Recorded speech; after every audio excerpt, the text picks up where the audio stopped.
Setelah membunuh, pria itu tidak menghilangkan jejak atau menghancurkan mayat. Ia berani membawa mayat itu pergi di depan banyak orang. Alasan dia bertindak sekejam itu adalah karena dia membunuh tanpa ragu, bahkan tidak perlu masuk penjara. Hukum pun tak bisa berbuat apa-apa terhadapnya, karena dia bisa mengulang waktu dan hidup dalam siklus tanpa batas. Kisah ini bermula beberapa hari yang lalu. Pagi-pagi sekali, Dashan terbangun dari tidurnya dalam keadaan setengah sadar. Dan seperti biasa, istrinya mengucapkan selamat pagi lalu berangkat kerja. Namun dalam kantuknya, Dashan sama sekali tidak menyadari ekspresi aneh di wajah istrinya. Menjelang malam, Dashan menyiapkan makan malam yang lezat untuk menunggu istrinya pulang. Namun saat pintu dibuka, yang datang justru kabar buruk yang dibawa oleh polisi. Mayat istrinya ditemukan di tepi sungai. Dashan yang hancur hatinya diam-diam bersumpah akan membalas dendam pada si pembunuh. Dan pembunuh itu ternyata adalah seorang teknisi listrik di sebuah perusahaan yang karena alasan tertentu berhasil lolos dari jerat hukum. Maka Dashan pun memutuskan untuk mengakhiri hidup iblis itu dengan tangannya sendiri. Dia diam-diam menyusup ke perusahaan itu dan menjadi salah satu karyawannya, setiap hari mengamati gerak-gerik si pembunuh secara diam-diam, menunggu saat yang paling tepat untuk bertindak. Pada hari Senin, tanggal 6 Juni, Dashan akhirnya mengambil keputusan bulat. Sebelum berangkat, ia melihat ada kotoran burung di kaca depan mobilnya, lalu ia membersihkannya dengan kain lap sebelum mengemudi menuju kantor. Semuanya berjalan sesuai rencana, ia pun tiba di kantin dan menunggu saat yang paling tepat. Si pembunuh juga seperti biasa datang untuk memeriksa instalasi listrik.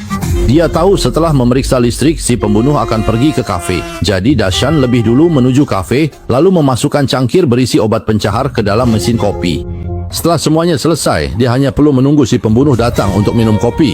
Benar saja, si pembunuh mengambil cangkir kopi itu dan langsung meneguknya sampai habis. Baru saja keluar dari pintu perusahaan, si pembunuh langsung memegangi dadanya, merasa tidak enak badan, bahkan sampai tidak sanggup mengemudi.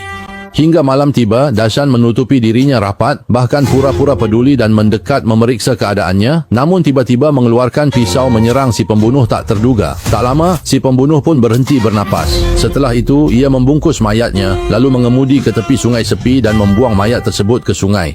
Ia ingin memperlakukan si pembunuh persis seperti cara si pembunuh memperlakukan istrinya. Setelah semuanya selesai, Dashan menghela napas panjang di dalam mobil. Ia mengira semuanya sudah sempurna, namun ia belum tahu bahwa kejadian aneh baru saja dimulai. Tepat pukul 12 malam, begitu lonceng berdentang, saat ia kembali membuka mata, ia ternyata kembali ke pagi hari Senin, tanggal 6 Juni. Jam alarm di samping tempat tidurnya menunjukkan tanggal yang sama. Apakah semua yang terjadi hanya mimpi? Ia memutuskan membawa perlengkapan itu dan kembali ke kantor. Anehnya, kotoran burung muncul di kaca depan mobilnya.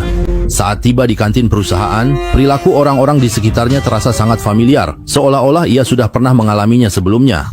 Dan si pembunuh yang sudah ia habisi, kini muncul kembali di kantor dalam keadaan hidup-hidup.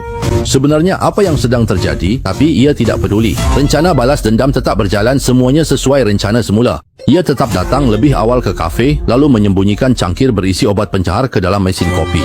Benar saja, si pembunuh kembali terjebak, sakit perut dan tidak bisa mengemudi. Dashan pun kembali melakukan aksi yang sama, membunuh lalu membuang mayatnya. Namun saat kembali membuka mata, lagi-lagi hari itu adalah Senin pagi 6 Juni. Dashan pun panik.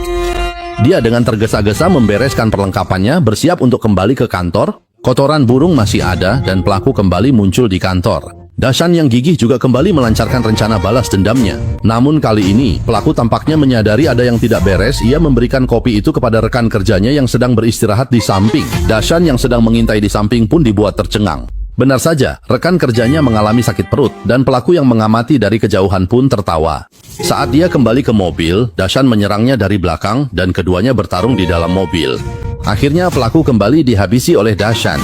Saat kembali membuka mata, waktu sudah kembali ke pagi hari tanggal 6 Juni, lagi-lagi di titik awal siklus. Dashan jelas sudah mati rasa, tapi rencana balas dendamnya tetap tidak berubah. Kali ini si pembunuh malah menyerahkan kopi di tangannya kepada Dashan, dan Dashan pun tampak bingung. Terlebih lagi, si pembunuh tidak mau pergi sampai dia melihat Dashan minum seteguk. Untungnya, Dashan sudah siap dan menukar posisi kedua cangkir tersebut, sehingga cangkir kedua yang diminum si pembunuh beracun. Begitu si pembunuh naik ke mobil, Dashan tanpa banyak bicara langsung menyerangnya beberapa kali. Meskipun prosesnya sangat brutal, hasilnya sangat memuaskan.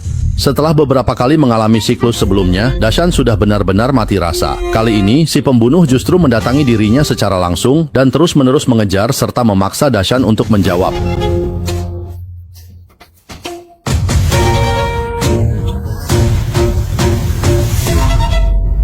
Pada saat itu, kantong senjata Dashan tiba-tiba jatuh dari langit secara aneh. Dalam keadaan terdesak, Dashan memanfaatkan saat si pembunuh lengah, lalu mengeluarkan pisau dari dalam kantong dan menghabisi lawannya.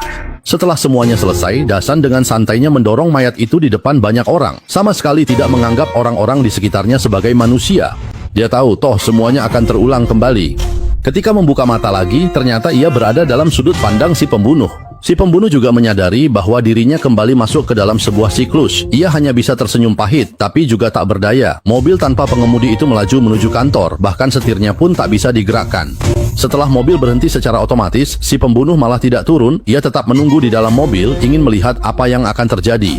Tak disangka, Dashan malah mendekat dan menyapa, membuat si pembunuh terkejut setengah mati.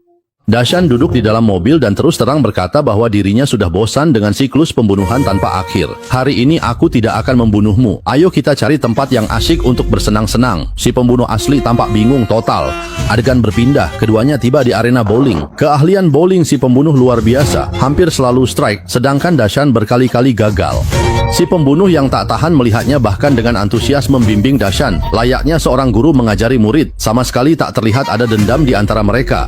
Setelah puas bermain, si pembunuh menanyakan satu pertanyaan serius kepada Dashan. Dashan terdiam sejenak, lalu dengan jujur menjawab. Si pembunuh sampai bingung dan cemas. Sudahlah, bunuh saja aku. Kalau kamu tidak membunuhku, aku benar-benar merasa tidak enak hati. Dashan, yang seharusnya sudah melepaskan obsesi balas dendamnya, saat melempar bola lagi, tiba-tiba tak bisa mengendalikan bola di tangannya dan melemparkannya ke arah si pembunuh. Saat terjatuh, entah bagaimana ia memegang pin bowling, lalu tanpa sadar mengayunkannya ke kepala lawannya.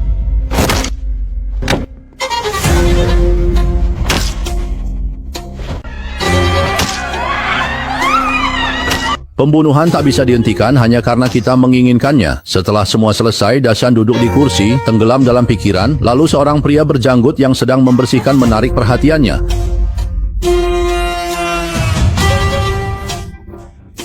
Menghadapi pertanyaan Dashan, pria berjanggut menunjukkan kontrak siklus hukuman virtual yang ditandatangani Dashan. Ternyata, ini program balas dendam sengaja dirancang menenangkan Dashan yang berduka kehilangan istrinya, agar pelaku kejahatan menerima hukuman tanpa akhir di dunia virtual, sekaligus mengobati luka batin pembalas dendam. Setelah tahu kebenarannya, Dashan tidak lagi terobsesi pembunuhan, dan ia mencapai kesepahaman dengan pelaku.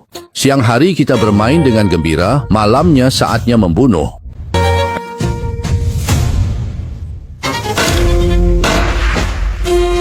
Kau benar-benar tidak tahu aturan. Bukankah sudah sepakat siang bermain, malam membunuh? Setelah sering bersama, hubungan mereka perlahan menjadi lebih baik. Sering pergi berlayar, berbicara tentang segalanya. Aku sampai khawatir pada akhirnya mereka akan hidup bahagia bersama, tanpa malu-malu. Ketika sistem memberitahu bahwa ini adalah siklus terakhir, juga pembunuhan terakhir hari ini, Dashan pun mengakui kebenaran dunia virtual kepada si pembunuh. Menjelang ajalnya, si pembunuh juga mengungkapkan kebenaran lain kepada Dashan. Sebenarnya dia adalah pembunuh bayaran, dan yang menyewa dirinya adalah istri Dashan sendiri. Karena putus asa dengan hidupnya, Dashan sendiri yang meminta kematian itu. Baru di akhir, Dashan menyadari dinginnya tatapan istrinya sebelum ia pergi.